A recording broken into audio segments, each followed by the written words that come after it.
ನಮಸ್ತೆ ಎಲ್ಲರಿಗೂ. Welcome to Shruti edu centre. Friends, ಇಂದಿನ ತರಗತಿಯಲ್ಲಿ ಕನ್ನಡ ವ್ಯಾಕರಣದಲ್ಲಿ ಮುಖ್ಯವಾಗಿರುವಂತಹ ವಿಷಯವಾಗಿರುವಂತಹ ಸಮಾಸಗಳಲ್ಲಿ ಒಂದು ವಿಧವಾಗಿರುವಂತಹ ಗಮಕ ಸಮಾಸದ ಬಗ್ಗೆ ತಿಳಿದುಕೊಳ್ಳೋಣ. ಅದಕ್ಕಿಂತ ಮುಂಚೆ ನೀವಿನ್ನು ನಮ್ಮ ಚಾನೆಲ್ನ ಸಬ್ಸ್ಕ್ರೈಬ್ ಮಾಡಿಲ್ಲ ಅಂತ ಹೇಳಿದ್ರೆ ಇದೀಗ ಸಬ್ಸ್ಕ್ರೈಬ್ ಮಾಡಿ.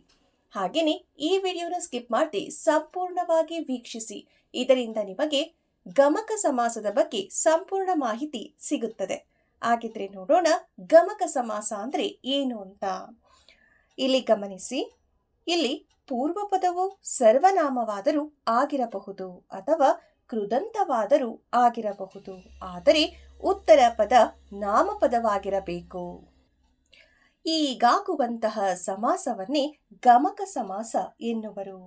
ಇಲ್ಲಿ ಹೇಳ್ತಾ ಇದೆ ನಿಯಮ ಗಮಕ ಸಮಾಸದಲ್ಲಿ ಏನಂತ, ಪೂರ್ವ ಪದ ಮತ್ತು ಉತ್ತರ ಪದ ಅಂತ ತಗೊಳ್ತೀವಲ್ವ ನಾವು ಸಮಾಸವನ್ನ ಮಾಡಬೇಕಾದ್ರೆ, ಆಗ ಪೂರ್ವ ಪದ ಅನ್ನುವಂಥದ್ದು ಸರ್ವನಾಮವಾಗಿರ್ಬೇಕು, ಇಲ್ಲ ಅಂತ ಹೇಳಿದ್ರೆ ಅದು ಕೃದಂತವಾಗಿ ಅದು ಇರಬೇಕಾಗತ್ತೆ.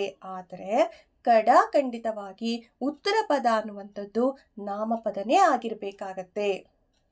ಈ ರೀತಿ ಇದ್ರೆ ಮಾತ್ರ ಅದನ್ನು ನಾವು ಗಮಕ ಸಮಾಸ ಅಂತ ಕರಿತೀವಿ. ಇದನ್ನ ನಾವು ಮೈಂಡಲ್ಲಿ ಇಟ್ಕೋಬೇಕಾಗತ್ತೆ. ಪೂರ್ವ ಪದ ಸರ್ವನಾಮ ಬರಬೇಕು, ಇಲ್ಲಾಂದ್ರೆ ಕೃದಂತ ಬರಬೇಕು, ಉತ್ತರ ಪದ ನಾಮಪದ ಬರಬೇಕು ಅಂತ ನಾವು ಮೈಂಡಲ್ಲಿ ಇಟ್ಕೊಳ್ಳೋದು ತುಂಬಾ ಮುಖ್ಯ ಆಗಿರುತ್ತೆ. ಹಾಗಿದ್ರೆ ಇಲ್ಲಿ ಸರ್ವನಾಮ ಅಂತ ಹೇಳ್ದೆ ಅಲ್ವಾ, ಏನಾಗಿದ್ರೆ ಸರ್ವನಾಮ ಅಂದ್ರೆ, ಸರ್ವನಾಮ ಅಂತ ಹೇಳಿದ್ರೆ ನಾಮಪದಗಳ ಸ್ಥಾನದಲ್ಲಿ, ನಾಮಪದಗಳು ಅಂತ ಹೇಳಿದ್ರೆ ನೌನ್ಸ್ ಅಂತ ಕರಿತೀವಿ ಇಂಗ್ಲಿಷಲ್ಲಿ, ಆಯ್ತಾ. ಹೆಸರು, ಸ್ಥಳ ಈ ಥರದ್ದೆಲ್ಲ ಬರುತ್ತಲ್ವಾ, ನೇಮ್, ಪ್ಲೇಸ್, ಅನಿಮಲ್, ಥಿಂಗ್ಸ್ ಅಂತ ಹೇಳ್ತೀವಿ ಅಲ್ವಾ. ಹೆಸರು, ಸ್ಥಳ ಆಗಿರ್ಬೋದು ಅಲ್ವಾ, ವಸ್ತುಗಳಾಗಿರ್ಬೋದು, ಇದೆಲ್ಲ ಏನಾಗಿರುತ್ತೆ ನಾಮಪದಗಳಾಗಿರ್ತವೆ ಅಲ್ವಾ. ಈ ನಾಮಪದಗಳ ಸ್ಥಾನದಲ್ಲಿ ಅಥವಾ ಅವುಗಳಿಗೆ ಬದಲಾಗಿ ಏನಾಗುತ್ತೆ ಅಂತ ಹೇಳಿದ್ರೆ ಬಳಸುವಂತಹ ಶಬ್ದಗಳನ್ನೇ ನಾವು ಸರ್ವನಾಮ, ಇಂಗ್ಲಿಷ್ನಲ್ಲಿ ಪ್ರನೌನ್ ಅಂತ ನಾವು ಅದನ್ನ ಕರಿತೀವಿ. ಅಂತ ಶಬ್ದಗಳು ಯಾವ್ದಪ್ಪ ಅಂತ ಹೇಳಿದ್ರೆ ನಾನು, ನೀನು, ಅವನು, ಅವಳು, ಅದು, ಇದು, ಹೀಗೆ ಶಬ್ದಗಳು ಬರುತ್ತಲ್ವಾ, ಇದನ್ನೆಲ್ಲ ನಾವೇನಂತ ಕರಿತೀವಿ, ಸರ್ವನಾಮ ಅಂತ ಕರಿತೀವಿ. ಈ ರೀತಿ ಸರ್ವನಾಮಗಳು ಎಲ್ಲಿ ಬರಬೇಕು ಗಮಕ ಸಮಾಸದಲ್ಲಿ, ಪೂರ್ವ ಪದದಲ್ಲಿ ಅದು ಬರಬೇಕಾಗತ್ತೆ.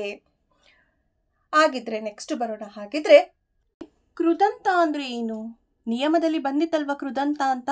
ಕೃದಂತ ಅಂದ್ರೆ ಏನು ನೋಡಿ, ಧಾತುಗಳಿಗೆ ಕೃತ್ ಪ್ರತ್ಯಯಗಳು ಸೇರಿದಾಗ ಏನಾಗುತ್ತೆ, ಕೃದಂತ ಆಗತ್ತೆ. ಧಾತುಗಳಿಗೆ ಕೃತ್ ಪ್ರತ್ಯಯಗಳು ಇಲ್ಲಿ ಸೇರಿರ್ಬೇಕು. ಹಾಗಿದ್ರೆ ಧಾತುಗಳಂದ್ರೇನು, ಇದನ್ನ ಒಂದು ಉದಾಹರಣೆ ಸಮೇತ ಈಗ ನೋಡೋಣ. ಧಾತು ಅಂತ ಹೇಳಿದ್ರೆ ಹೋಗುವ ಅಂತ ಇದೆ ಅಲ್ವಾ, ಇದನ್ನ ನಾವಿವಾಗ ಬಿಡಿಸಿ ಬರೆಯೋಣ. ಏನಾಗತ್ತೆ, ಓಗು ಪ್ಲಸ್ ವಾ ಪ್ಲಸ್ ಆ ಆಗತ್ತೆ ಅಲ್ವಾ. ಈ ಓಗುನಲ್ಲಿ ಓಗು ಬಂದಿದೆಯಲ್ಲ, ಇದನ್ನೇ ನಾವೇನಂತ ಕರಿತೀವಿ, ಧಾತು ಅಂತ ಕರಿತೀವಿ. ಅರ್ಥ ಆಗ್ತಿದೆ ಅಲ್ವಾ. ಇದನ್ನ ನಾವೇನಂತ ಕರಿತೀವಿ, ಧಾತು ಅಂತ ಕರಿತೀವಿ. ಇಲ್ಲಿ ಬಂದಿದೆಯಲ್ಲ ವಾ ಆಗಿರ್ಬೋದು, ಆ ಆಗಿರ್ಬೋದು, ಇದನ್ನ ನಾವೇನಂತ ಕರಿತೀವಿ ಅಂತ ಹೇಳಿದ್ರೆ ಪ್ರತ್ಯಯಗಳು ಅಂತ ಕರ್ಕೊಳ್ತೀವಿ. ಗೊತ್ತಾಗ್ತಿದೆ ಅಲ್ವಾ, ಪ್ರತ್ಯಯ ಅಂತ ಹೇಳಿದ್ರೆ ಏನು ಅಂತ. ಇದೆಲ್ಲ ಸೇರಿದ್ರೇನೆ, ಅಂದ್ರೆ ಈ ಧಾತುಗಳಿಗೆ ಈ ಕೃತ್ಪ್ರತ್ಯಯಗಳು ಸೇರಿದಾಗಲೇ ಏನಾಗತ್ತೆ, ಇದು ಕೃದಂತ ಆಗತ್ತೆ. ಈಗ ಆಲ್ರೆಡಿ ನಾನು ನಿಯಮದಲ್ಲಿ ಹೇಳ್ದೆ ಅಲ್ವಾ, ಪೂರ್ವ ಪದ ಅನ್ನುವಂಥದ್ದು ಏನಾಗಿರ್ಬೇಕು, ಸರ್ವನಾಮವಾಗಿರ್ಬೇಕು ಅಥವಾ ಕೃದಂತವಾಗಿರ್ಬೇಕು ಅಲ್ವಾ. ಅಂದ್ರೆ ಪೂರ್ವ ಪದ ಅಂತ ಬಂದಾಗ ಅಲ್ಲಿ ಸರ್ವನಾಮ ಅಂದ್ರೆ ಇದಕ್ಕೆ ಸಂಬಂಧಪಟ್ಟಂತೆ ಏನಾಗಿರ್ಬೇಕು, ಅಲ್ಲಿ ಪದಗಳು ಬಂದಿರುತ್ತೆ, ಆಯ್ತಾ. ಇಲ್ಲ ಅಂತ ಹೇಳಿದ್ರೆ ಪೂರ್ವ ಪದ ಅನ್ನುವಂಥದ್ದು ಕೃದಂತವಾಗಿರ್ಬೇಕು. ಈಗ ಆಲ್ರೆಡಿ ನಾನು ಇವಾಗ ತಿಳಿಸ್ಕೊಟ್ಟಿದ್ದೀನಿ ಕೃದಂತ ಅಂದ್ರೆ ಹೇಗಿರುತ್ತೆ ಅಂತ, ಆಯ್ತಾ. ಆದ್ರೆ ಉತ್ತರ ಪದ ಅನ್ನುವಂಥದ್ದು ಏನಾಗಿರ್ಬೇಕದು ನಾಮಪದನೇ ಆಗಿರ್ಬೇಕು. ಹಾಗಿದ್ರೆ ಈಗ ಉದಾಹರಣೆ ಸಮೇತ ನಾವು ಗಮಕ ಸಮಾಸವನ್ನ ನೋಡೋಣ. ಇಲ್ಲಿ ಗಮನಿಸಿ, ಆ ಕಲ್ಲು ಅಂತ ಇದೆ. ಹೇಗ್ ಬಿಡಿಸ್ತೀರಾ? ಆ ಅಂತ ಹೇಳಿದ್ರೆ ಇಲ್ಲಿ ಅದು ನೋಡಿ, ಅದು ಪ್ಲಸ್ ಏನಾಗತ್ತೆ, ಕಲ್ಲು ಆಗತ್ತೆ. ನೋಡಿ ಇಲ್ಲಿ ಅದು ಅನ್ನುವಂಥದ್ದು ಏನಾಗ್ತಾ ಇದೆ, ಅಲ್ಲಿ ನಮಗೆ ಸರ್ವನಾಮ ಆಗ್ತಾ ಇದೆ ಅಲ್ವಾ. ಅದು, ಇದು, ಅವನು, ಅವಳು ಇದೆಲ್ಲ ಏನಾಗುತ್ತೆ, ಸರ್ವನಾಮ ಆಗಿರುತ್ತೆ ಅಲ್ವಾ. ಇದು ಕಲ್ಲು ಅನ್ನುವಂಥದ್ದು ಒಂದು ವಸ್ತು ಅಲ್ವಾ. ವಸ್ತುವನ್ನ ನಾವೇನಂತ ಕರಿತೀವಿ, ಅದು, ಇದು, ಈ ಥರನೇ ತಾನೇ ಹೇಳುವಂಥದ್ದು. ಸೊ ಹಾಗಾಗಿ ಆ ಅನ್ನೋ ಜಾಗದಲ್ಲಿ ಏನು ಬರುತ್ತೆ, ಅದು ಬರುತ್ತೆ. ಈ ರೀತಿ ಪೂರ್ವ ಪದದಲ್ಲಿ ಏನಿರಬೇಕು, ಸರ್ವನಾಮ ಬರ್ತಾ ಇದೆ, ಉತ್ತರ ಪದದಲ್ಲಿ ನಾಮಪದ ಇದೆ ಅಂತ ಹೇಳಿದ್ರೆ ಕಣ್ಮುಚ್ಚಿ ಬರಿಬೋದು. ಇದು ಗಮಕ ಸಮಾಸ ಅಂತ. ಹಾಗೇನೆ ಈಗ ಆ ಹುಡುಗ ಅಂತ ಇದೆ. ಹೇಗೆ ಬರೀತೀರಾ, ಆ ಹುಡುಗ, ಅವನು. ನೋಡಿ ಇಲ್ಲಿ ಅದು ಅಂತ ಹೇಳಕ್ ಬರಲ್ಲ, ಯಾಕೆ ನಮ್ಗೆ ಗೊತ್ತಿದೆ ಹುಡುಗನಿಗೆ ನಾವು ಹೇಳ್ತಾ ಇದೀವಿ ಅಂತ ಅಲ್ವಾ. ಸೊ ಹುಡುಗ ಅನ್ಬೇಕಾದ್ರೆ ಅವನು ಬರುತ್ತೆ, ಅವನು ಪ್ಲಸ್ ಹುಡುಗ. ಹುಡುಗ ಅನ್ನುವಂಥದ್ದು ನಾಮಪದ, ಅವನು ಅನ್ನುವಂಥದ್ದು ಸರ್ವನಾಮ ಆಗಿರುತ್ತೆ.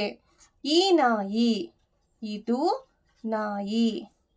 ಗೊತ್ತಾಗ್ತಿದೆ ಅಲ್ವಾ ಯಾವ ರೀತಿ ಬರೆಯೋದು ಅಂತ. ಈ ಮನುಷ್ಯ ಅಂತ ಹೇಳಿದ್ರೆ ಇವನು ಮನುಷ್ಯ. ಪ್ಲಸ್ ಹಾಕೊಂಡು ಬರಿಬೋದು, ಪ್ಲಸ್ ಇಲ್ದೇನೋ ಬರಿಬೋದು ನೀವು. ಈಗ ಹುರಿಗಡಲೆ ಅಂತ ಇದೆ ಅಲ್ವಾ. ಯಾವ ರೀತಿ ಬರೀತೀರಾ ಹುರಿಗಡಲೆಯನ್ನ, ಹುರಿದುದು ಪ್ಲಸ್ ಕಡಲೆ ಏನಾಗುತ್ತೆ, ಹುರಿಗಡಲೆ. ನೋಡಿ ಕಡಲೆ ಏನಾಗಿದೆ ಇಲ್ಲಿ, ಹುರಿದಿದೆ ಅಲ್ವಾ ಅಂತ ಹೇಳಿದ್ರೆ ಇಲ್ಲಿ ಏನ್ ಮಾಡ್ತಾ ಇದ್ದಾರೆ ಇಲ್ಲಿ.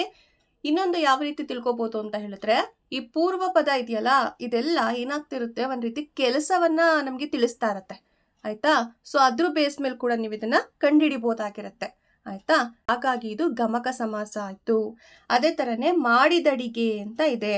ಮಾಡಿದುದು ಪ್ಲಸ್ ಅಡಿಗೆ, ಮಾಡಿದುದು ಪ್ಲಸ್ ಅಡಿಗೆ. ಮಾಡಿದುದುನಲ್ಲಿ ಮಾಡಿ ಅಂತ ಇದೆ, ಧಾತು ಆಯ್ತು. ಇಲ್ಲಿ ಏನಾಗ್ತಾ ಇದೆ, ಪ್ರತ್ಯಯಗಳು ಇದೆಲ್ಲ ಅಲ್ವಾ. ದು ಮತ್ತೆ ಹೂ ಬರುತ್ತೆ ಅಲ್ವಾ. ಸೊ ಇದೇನಾಗುತ್ತೆ ಅಂತ ಹೇಳಿದ್ರೆ ಪ್ರತ್ಯಯಗಳಾಯ್ತು. ಕಡೆಗೋಲು ಯಾವ ರೀತಿ ಬಿಡಿಸ್ತೀರಾ, ಕಡೆಯುವುದು ಪ್ಲಸ್ ಕೋಲು. ಏನಾಗ್ತಾ ಇದೆ ಇಲ್ಲಿ, ಕಡೆಯುವುದು ನಲ್ಲಿ ಕಡೆಯುವುದು ಅಂದ್ರೆ ಇದೇನಾಗ್ತಿದೆ, ಇದು ಕೃದಂತ ಆಗಿದೆ ಕಡೆಯುವುದು ಅಲ್ವಾ. ಕಡೆ ಅನ್ನುವಂಥದ್ದು ಧಾತು ಆಗುತ್ತೆ ಇಲ್ಲಿ. ಸೊ ಈ ರೀತಿ ಕೃದಂತ ಇದೆಯಾ ಅಂತ ನೋಡ್ಕೋಬೇಕು, ಇಲ್ಲಿ ನಾಮಪದ ಇದೆಯಾ ಅಂತ ನೋಡ್ಕೋಬೇಕು. ಕೃದಂತ ನಾಮಪದ ಬರ್ತಾ ಇದೆ ಅಂತ ಹೇಳಿದ್ರೆ ಅದು ಗಮಕ ಸಮಾಸ ಆಗಿರುತ್ತೆ. ಇಲ್ಲ ಅಂತ ಹೇಳಿದ್ರೆ ಸರ್ವನಾಮ ಅಥವಾ ನಾಮಪದ ಇದೆ ಅಂತ ಹೇಳಿದ್ರೆ ಅದು ಏನಾಗಿರುತ್ತೆ, ಗಮಕ ಸಮಾಸ ಆಗಿರುತ್ತೆ. ಇಲ್ಲಿ ಗಮನಿಸಿ, ನೇಯ್ದ ವಸ್ತ್ರ ಅಂತ ಇದೆ. ಯಾವ ರೀತಿ ಬಿಡಿಸ್ತೀರಾ, ನೇಯ್ದುದು ವಸ್ತ್ರ. ಬಿಡಿಸುವಂಥದ್ದು ಇಲ್ಲಿ ತುಂಬಾ ಇಂಪಾರ್ಟೆಂಟು. ನೇಯ್ದುದು ವಸ್ತ್ರ. ನೋಡಿ ಇಲ್ಲಿ ನೇಯ್ದುದು ಏನಾಗ್ತಿದೆ, ಇದು ಕೃದಂತ ಆಗಿದೆ ಅಲ್ವಾ. ನೇಯ್ದು ಅನ್ನುವಂಥದ್ದು ಧಾತು ಆಗಿದೆ. ನೋಡಿದ ದೃಶ್ಯ, ನೋಡಿದ ದೃಶ್ಯ ಯಾವ ರೀತಿ ಬರೀತೀರಾ, ನೋಡಿದ ದೃಶ್ಯವನ್ನ, ನೋಡಿದುದು ದೃಶ್ಯ ಅಲ್ವಾ. ನೋಡಿ ನೋಡಿದುದು ನಲ್ಲಿ ನೋಡಿ ಎನ್ನುವಂಥದ್ದು ಏನಾಗ್ತಾ ಇದೆ, ಧಾತು ಆಗ್ತಾ ಇದೆ. ಇದು ಕೃದಂತ ಆಗಿದೆ ಅಲ್ವಾ. ಈಗ ತಿಂದನ್ನ, ತಿಂದನ್ನ ಅಂತ ಬರ್ಬೇಕಾದ್ರೆ ತಿಂದುದುದು. ನೋಡಿ ತಿಂದುದುದು ಇಲ್ಲೇ ಇದೆ ಅನ್ನ ಅಂತ ಅಲ್ವಾ. ತಿಂದುದುದು ಅನ್ನ. ಪಕ್ವಾನ್ನ ನೋಡಿ, ತಿಂದು ತಿಂದು ಅನ್ನುವಂಥದ್ದು ಧಾತು ಆಯ್ತು ಅಲ್ವಾ. ಅದಕ್ಕೆ ಪ್ರತ್ಯಯಗಳು ಸೇರ್ಕೊಂಡಿದೆ. ಪಕ್ವವಾದುದು, ಪಕ್ವವಾದುದು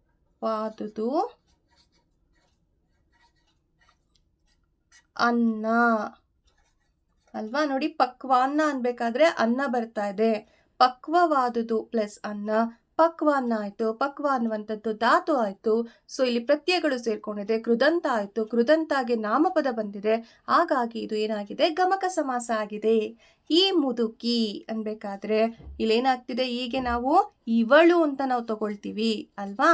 ಇವಳು ಮುದುಕಿ ಅಲ್ವಾ. ನೋಡಿ, ಇವಳು ಸರ್ವನಾಮ ಆಯಿತು, ಸರ್ವನಾಮಕ್ಕೆ ನಾಮಪದ ಬರ್ತಾ ಇದೆ, ಹಾಗಾಗಿ ಇದು ಗಮಕ ಸಮಾಸ. ಫ್ರೆಂಡ್ಸ್, ಹೀಗೆ ಗಮಕ ಸಮಾಸವನ್ನ ನಾವು ಮಾಡಬೇಕಾದ್ರೆ ನಾವೇನ್ ಮಾಡಬೇಕು? ಪೂರ್ವ ಪದದಲ್ಲಿ ಸರ್ವನಾಮ ಇದೆಯಾ ಅಂತ ನೋಡ್ಕೋಬೇಕು. ಸರ್ವನಾಮಕ್ಕೆ ನಾಮಪದ ಬರಬೇಕಾಗತ್ತೆ. ಇಲ್ಲ ಅಂತ ಹೇಳಿದ್ರೆ ಕೃದಂತಾಗಿ ಏನ್ ಮಾಡಬೇಕು? ನಾಮಪದ ಅನ್ನುವಂಥದ್ದು ಬರಬೇಕು. ಆಯ್ತಾ? ಈ ರೀತಿ ಬರ್ತಾ ಇದೆ ಅಂತ ಹೇಳಿದ್ರೆ ಅದು ಗಮಕ ಸಮಾಸ ಆಗಿರುತ್ತೆ. ಫ್ರೆಂಡ್ಸ್, ಇದಿಷ್ಟು ಗಮಕ ಸಮಾಸಕ್ಕೆ ಸಂಬಂಧಪಟ್ಟಂತೆ ಮಾಹಿತಿ ಆಗಿರುತ್ತೆ. ನಾನು ಕೊಟ್ಟಂತಹ ಉದಾಹರಣೆಯನ್ನ ಅಭ್ಯಾಸವನ್ನ ಮಾಡಿ, ಹಾಗೇನೆ ಇನ್ನೊಂದಷ್ಟು ಉದಾಹರಣೆಗಳ ಜೊತೆಯಲ್ಲೇ ಇದನ್ನ ಅಭ್ಯಾಸ ಮಾಡಿದ್ದೇ ಆಯ್ತು ಅಂತ ಹೇಳಿದ್ರೆ ಇನ್ನು ಸುಲಭವಾಗಿ ನೀವೇನ್ ಮಾಡ್ಬೋದು? ಗಮಕ ಸಮಾಸವನ್ನ ಪರೀಕ್ಷೆಯಲ್ಲಿ ಬರೆದು ಸಂಪೂರ್ಣ ಅಂಕಗಳನ್ನ ನಿಮ್ಮದಾಗಿಸ್ಕೋಬಹುದಾಗಿರುತ್ತೆ. ಹಾಗಿದ್ರೆ ನೀವಿನ್ನು ನಮ್ಮ ಚಾನಲ್ನ ಇನ್ನು ಸಬ್ಸ್ಕ್ರೈಬ್ ಮಾಡಿಲ್ಲ ಅಂತ ಹೇಳಿದ್ರೆ ಇದೀಗ ಸಬ್ಸ್ಕ್ರೈಬ್ ಆಗಿ, ಹಾಗೇನೆ ಈ ವಿಡಿಯೋನ ಅವಶ್ಯಕತೆ ಯಾರ್ಯಾರಿಗೆ ಇದೆಯೋ ಅವರಿಗೆ ತಪ್ಪದೆ ಇದನ್ನ ಶೇರ್ ಮಾಡಿ, ಹಾಗೆ ಲೈಕ್ ಬಟನ್ ಒತ್ತೋದನ್ನ ಮರೆಯದಿರಿ. ಇಲ್ಲಿಯ ತನಕ ನಮ್ಮ ಚಾನಲ್ನ ವೀಕ್ಷಣೆ ಮಾಡಿದ್ದಕ್ಕಾಗಿ ನಿಮ್ಮೆಲ್ಲರಿಗೂ ಹೃತ್ಪೂರ್ವಕವಾದಂತಹ ಧನ್ಯವಾದಗಳು. Thank you.